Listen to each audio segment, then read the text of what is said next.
Anda tahu kan, perasaan ketika Anda sedang menyetir di jalan yang sama sekali baru, terus Anda sangat mengandalkan GPS di ponsel Anda, lalu tiba-tiba layar ponsel itu membeku.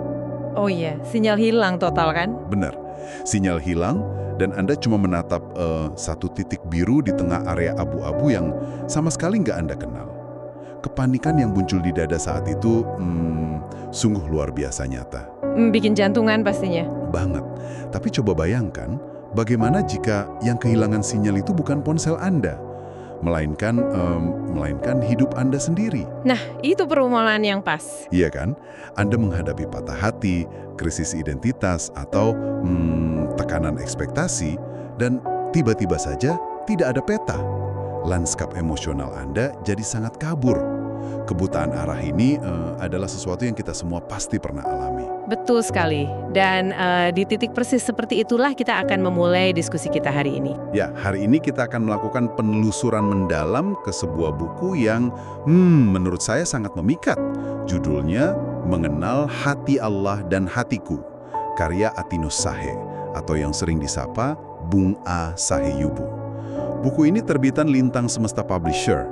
Dan yang membuat sumber materi ini layak untuk kita bedah habis-habisan adalah karena ini bukan sekedar buku teologi biasa. Ini bukan teori yang mengawang-awang gitu. Iya, bukan sekedar dogma yang kaku ya. Tepat. Buku ini pada dasarnya adalah panduan hidup. Sebuah manual kepemimpinan pemuda dan refleksi psikologis yang kakinya berpijak sangat kuat pada realitas sosial, budaya, dan alam Papua. Misi kita hari ini adalah mengekstrak kebijaksanaan praktis dari buku tersebut ya, untuk membantu Anda, para pendengar, menemukan makna dan cara memimpin diri sendiri di tengah dunia yang bising ini. Oke, mari kita urai hal ini. Mari, kalau kita bicara soal buku ini, penulisnya itu tidak tertarik untuk langsung berbicara tentang bagaimana menjadi sukses atau hebat. Betul, dia justru memulai dari titik terendah. Iya, titik nol. Dia bertanya, kemana kita membawa hancur hati kita? Apa yang terjadi ketika kita benar-benar hancur? Dan itu yang langsung menarik perhatian saya, jujur saja. Karena ketika kita merasa hancur, insting manusia modern itu kan mencari pelarian yang instan. Oh, sangat instan. Misalnya doom scrolling di media sosial jam 2 pagi, mencari validasi dari guru-guru self-help yang kadang malah toksik. Atau berlari ke tempat yang salah. Ya, dan yang sangat memukau di sini adalah bagaimana penulis mengangkat kisah klasik Raja Saul. Oh iya, kisah itu. Kan diceritakan Raja Saul ini kehilangan arah, lalu dia malah pergi ke paranormal atau dukun. Penulis membandingkan itu dengan kecenderungan kita hari ini, kita mencari ilusi kendali dari tempat yang salah. Ujung-ujungnya malah menghancurkan masa depan kita sendiri kan? Persis, tapi penulis menawarkan antitesisnya. Dia menyarankan kita untuk curhat mutlak kepada Tuhan seperti yang dilakukan Hana saat dia menghadapi kemandulan dan stigma sosial yang berat, atau seperti Raja Daud. Tapi pertanyaannya, mengapa kita harus membuka kelemahan kita di sana? Nah, ini poin kuncinya. Penulis membangun fondasi logis tentang mengapa kita bisa melakukan itu. Jawabannya adalah karena adanya penebusan yang tuntas. Kita berani terbuka karena kita tahu kita ini berharga dan nilai kita itu sangat mahal. Berbicara soal mahal, ada analogi luar biasa dari buku ini untuk menjelaskan konsep darah yang mahal itu. Cerita dari rumah sakit itu ya? Iya, insiden di RSUD Wamena. Bayangkan, ada seorang ibu yang butuh transfusi darah karena pendarahan hebat pasca persalinan. Nyawanya benar-benar di ujung tanduk. Keadaan yang sangat kritis. Sangat kritis. Dia butuh golongan darah AOB yang langka. Dan dari catatan di buku, cuma ada sekitar 26 orang yang memilikinya di sana. Cuma 26 orang? Itu hampir mustahil ditemukan dalam situasi darurat. Betul. Lalu dia diselamatkan oleh seorang suster dari rumah sakit itu sendiri yang mendonorkan darahnya.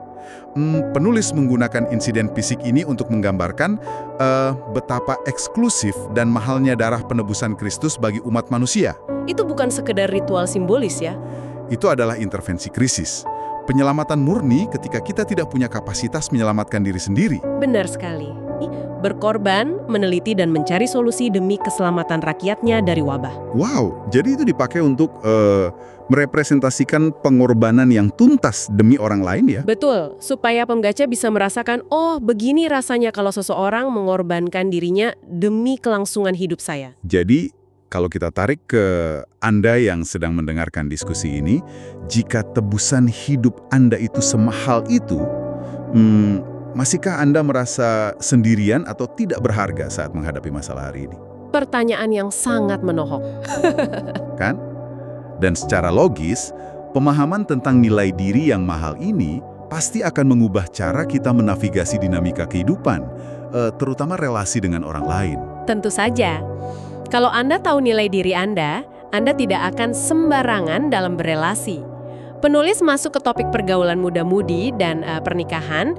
Dia menekankan pentingnya mencari pasangan atau tulang rusuk yang sepadan. Tunggu, sepadan di sini maksudnya bagaimana?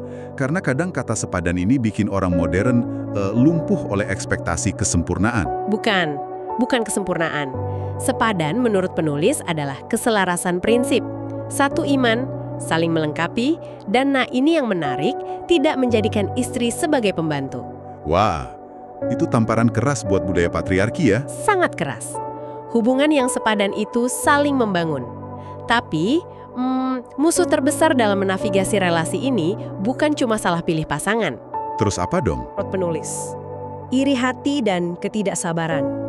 Dia mengambil contoh kisah Kain dan Habel atau saudara-saudara Yusuf.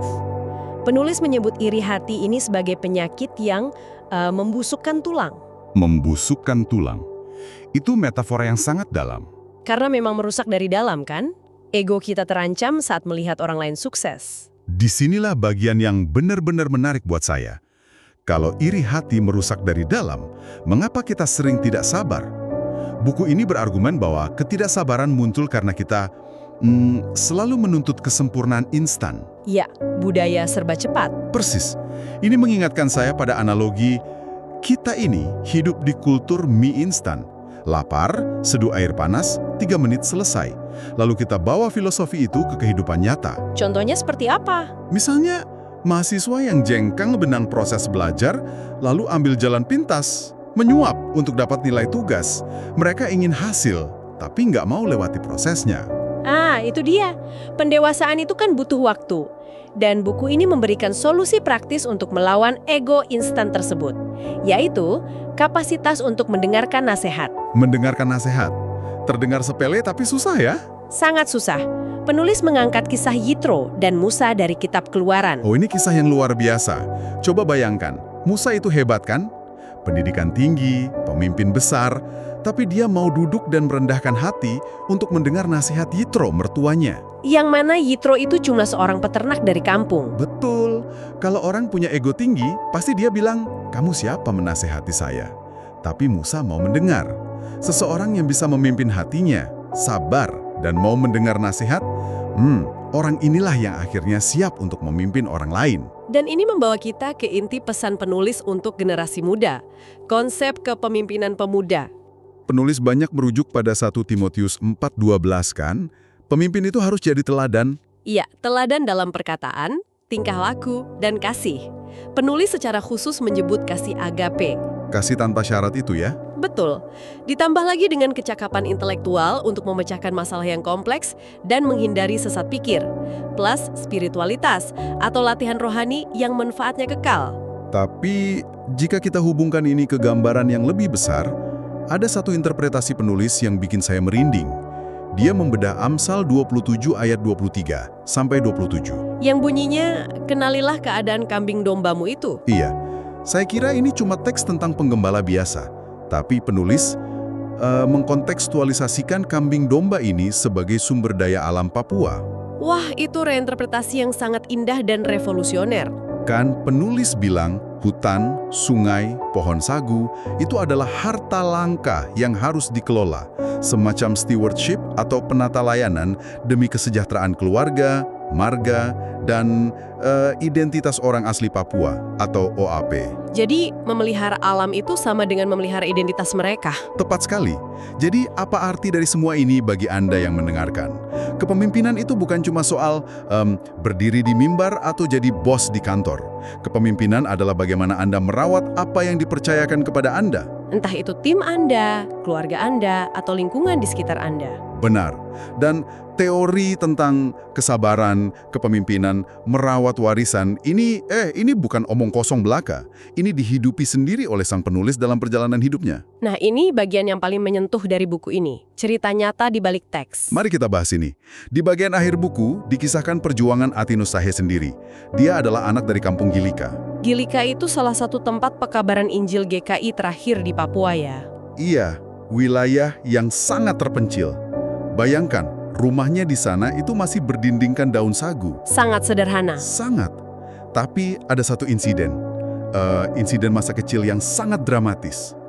Insiden rapor yang basah. Oh, tolong ceritakan detailnya, itu sangat kuat. Jadi, Atinus kecil ini sedang membawa rapornya, lalu tiba-tiba hujan deras dan rapornya basah kuyup. Di sekolahnya itu ada aturan, kalau rapor rusak, dia bakal didenda. Dendanya juga bukan main-main kan? Nggak main-main.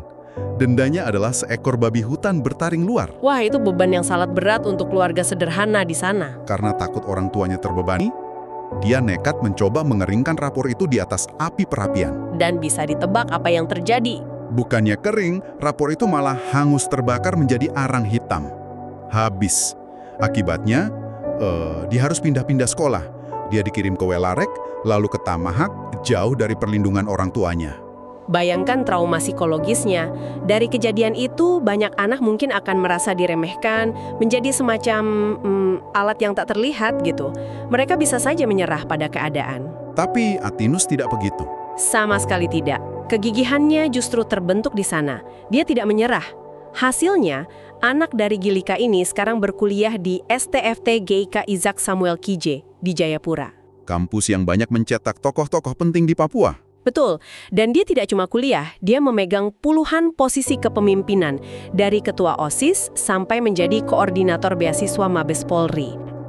Jika sebuah rapor yang hangus terbakar tidak bisa menghentikan langkah anak dari Gilika ini untuk menjadi pemimpin besar, pertanyaannya adalah, apa yang sebenarnya menghalangi Anda saat ini? Tapi ada peringatan penting kontekstual dari penulis tentang semua pencapaian ini. Peringatan apa itu? Di bab 23, dia memberi peringatan keras. Semua kesuksesan, proses, dan kepemimpinan itu bisa hancur seketika jika generasi muda jatuh ke satu hal. Narkoba. Musuh nyata generasi muda. Penulis menegaskan bahwa narkoba itu membunuh fisik dan masa depan. Ini adalah jalan pintas palsu yang paling menghancurkan.